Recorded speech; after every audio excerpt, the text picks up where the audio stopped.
Hola, bienvenidos. El día de hoy vamos a hablar sobre la homeostasis del agua y los electrolitos, que vendría siendo la aplicación clínica de conocer las características del agua.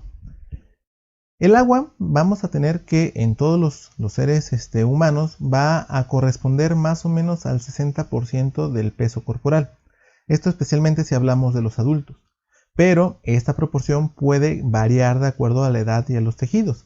Por ejemplo, en los recién nacidos nosotros podemos encontrar que en los niños representa el 75% de agua y en las niñas representa el 60% de agua. Conforme la edad va avanzando y nosotros nos vamos haciendo cada vez más viejos, pues al cuerpo le cuesta más trabajo mantener la misma cantidad de hidratación. Entonces, por ejemplo, cuando tenemos 25 años, pues la proporción va cambiando. Los hombres tienen 50% de agua y las mujeres tienen 55% de agua.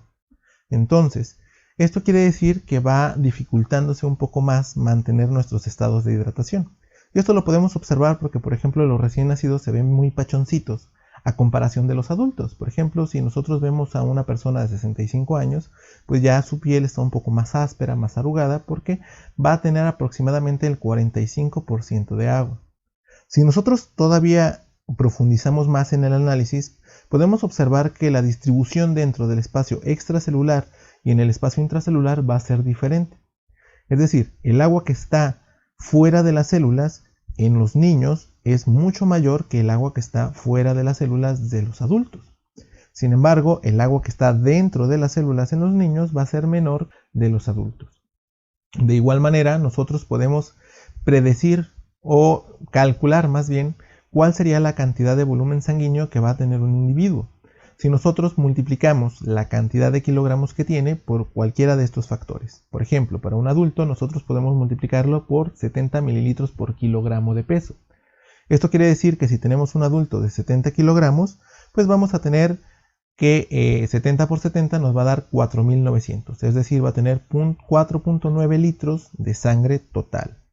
La distribución del agua también es diferente en los tejidos. Nosotros vamos a tener tejidos como el cerebro, los pulmones, el corazón, que tienen una gran cantidad de agua, llegando hasta el 85%, por ejemplo, en el cerebro.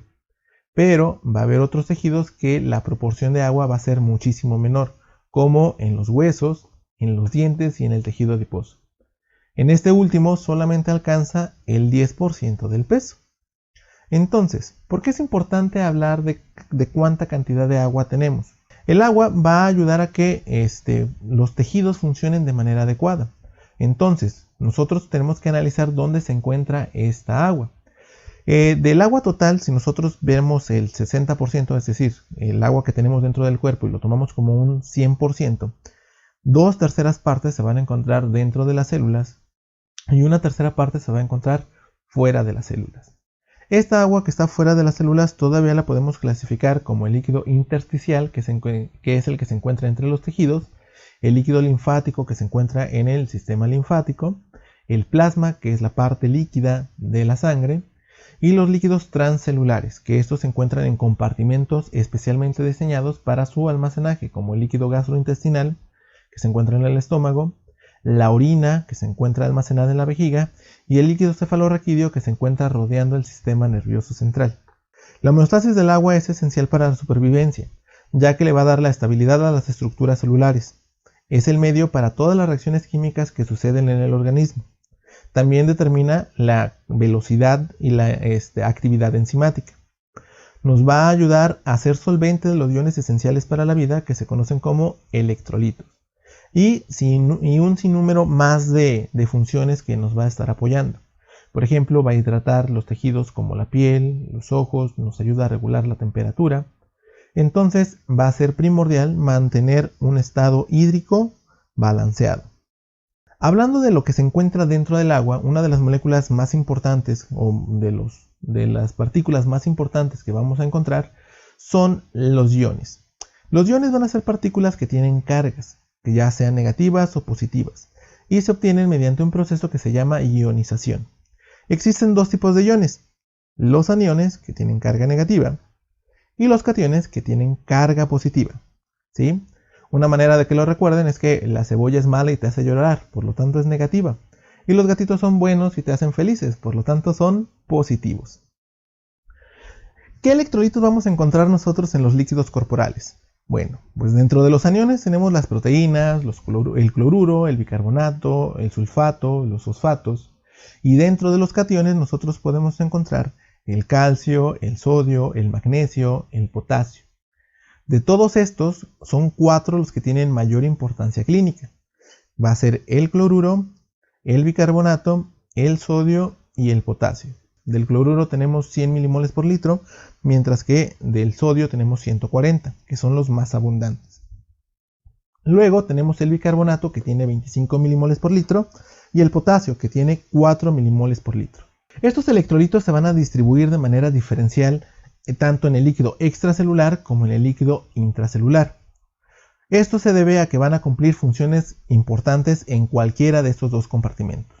Por ejemplo, nosotros tenemos que fuera de las células, en el plasma, tenemos una mayor concentración de sodio y una mayor concentración de cloro. Más o menos una concentración de bicarbonato y muy poca concentración de potasio, calcio y magnesio. Sin embargo, si nosotros lo comparamos con el líquido intracelular, en el líquido intracelular tenemos casi nada de sodio, casi nada de cloro, bicarbonato más o menos tenemos la mitad de lo que encontrábamos en el plasma, pero de potasio tenemos una concentración muchísimo mayor, llegando casi a los 120 milimoles por litro. ¿Qué quiere decir? Que nosotros vamos a tener que mantener el equilibrio de las moléculas dentro y fuera de las células. Nosotros vamos a tener varios mecanismos que nos van a ayudar. Entre ellos tenemos los movimientos pasivos, es decir, los movimientos de algunos iones a través de algunas membranas de manera sin uso de energía. Y tenemos también transporte activo.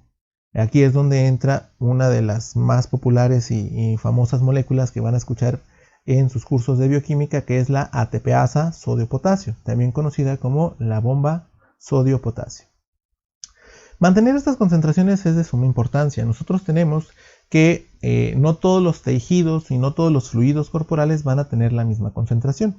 Por ejemplo, tenemos el plasma, que son los valores que vimos ahorita de referencia, pero podemos ver otros líquidos, por ejemplo el jugo gástrico, el líquido del intestino delgado, las heces en casos de diarrea. Si nosotros comparamos con el sudor, tenemos una pequeña concentración de sodio, tenemos un poco más del doble de la concentración de potasio y tenemos muy poco cloro.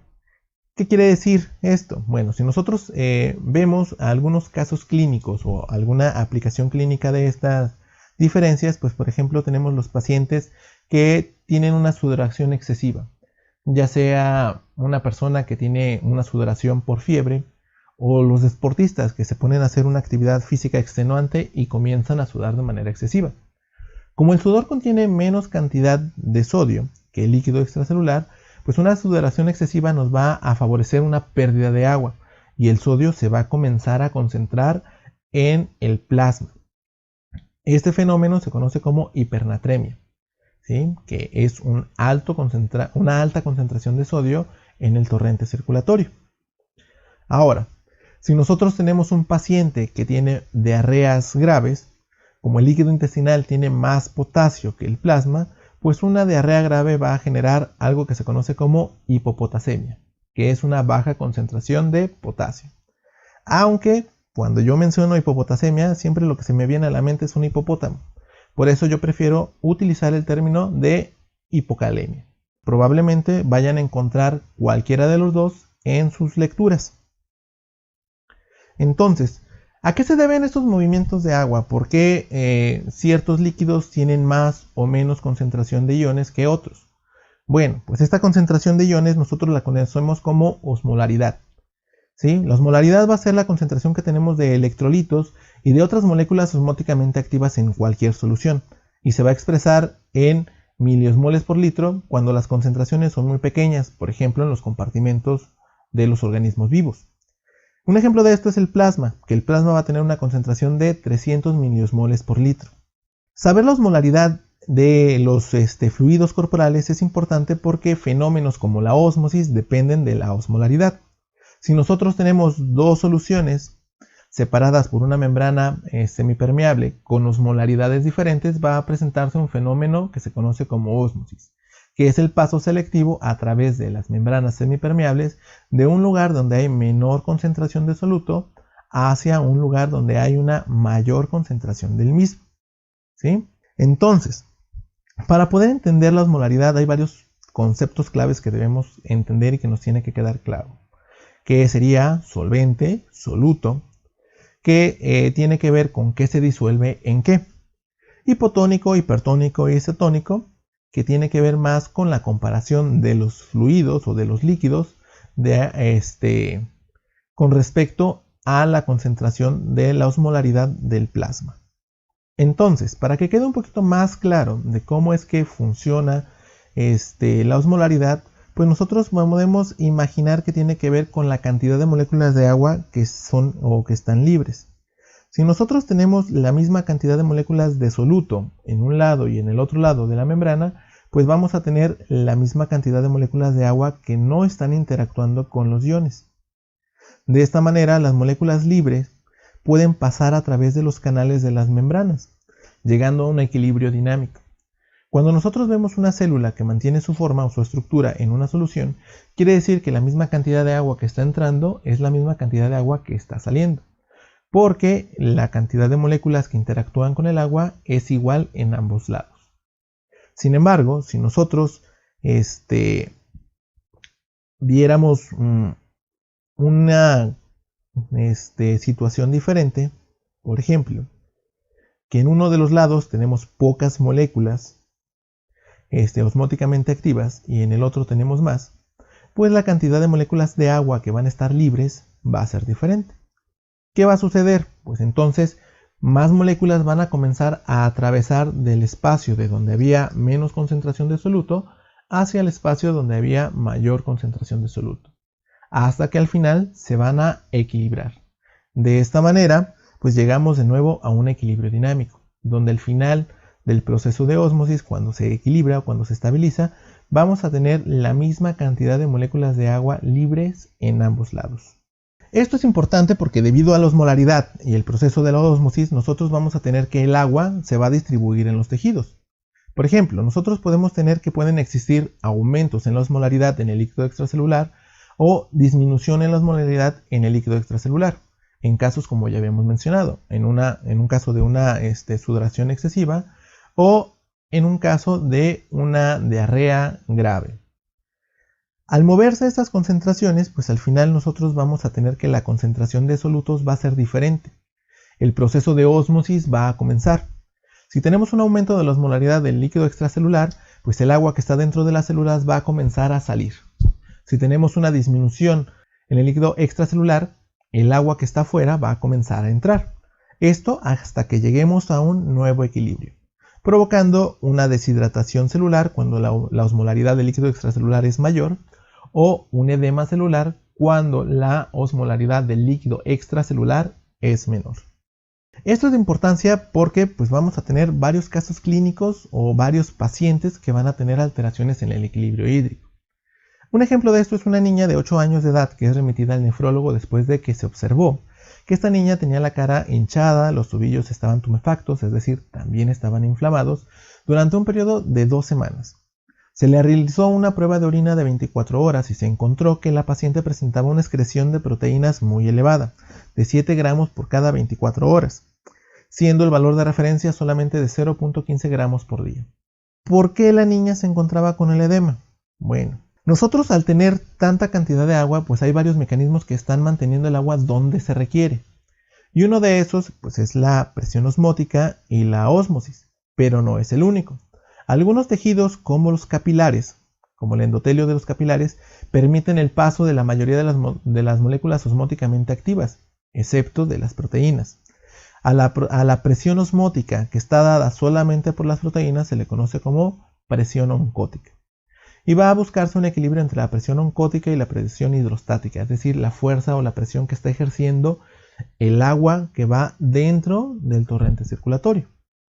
Si nosotros tenemos una disminución de la presión oncótica, el agua va a salir del espacio al espacio extracelular, es decir, va a salir del torrente circulatorio y se va a alojar en los tejidos. A esto nosotros lo conocemos como edema. Entonces, debido a todo esto, Regular la cantidad de agua dentro del cuerpo es de suma importancia. La homeostasis, que es mantener el equilibrio dinámico o mantener un medio interno diferente al medio externo, pues va a ser muy importante en este caso. La ingesta de agua de una persona siempre va a ser igual a la pérdida.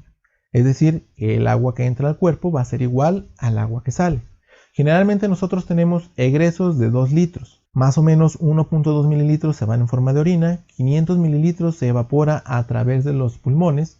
Es por eso que cuando nosotros respiramos cerca de algún cristal, pues se ve la formación de vaho. O podemos perder hasta 100 mililitros por pérdida fecal. Si nosotros perdemos 2 litros, pues también tienen que ingresar al cuerpo 2 litros. Más o menos 1.2 litros entra a través de las bebidas, 500 mililitros vienen junto con los alimentos y 300 mililitros se conoce como agua metabólica, que es el agua que va a ser producto de las reacciones químicas propias del organismo. Entonces, obviamente esto puede cambiar. Si tomamos más agua, pues vamos a ir más al baño, vamos a generar más orina. Esto lo pueden ver, por ejemplo, con las personas que luego se van de fiesta y toman mucha cerveza. Al tomar mucha cerveza ingresa una gran cantidad de agua y por lo tanto tienen que ir a hacer mucha orina.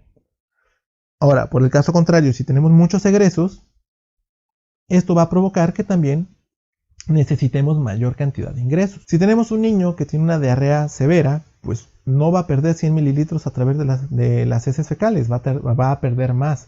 Si son heces muy acuosas, pues podría llegar a perder hasta 1 litro a través de heces fecales. ¿Qué quiere decir? Que para mantener el estado normal de ese niño, pues necesitamos agregarle nueva agua al cuerpo. Tenemos que mantenerlo hidratado.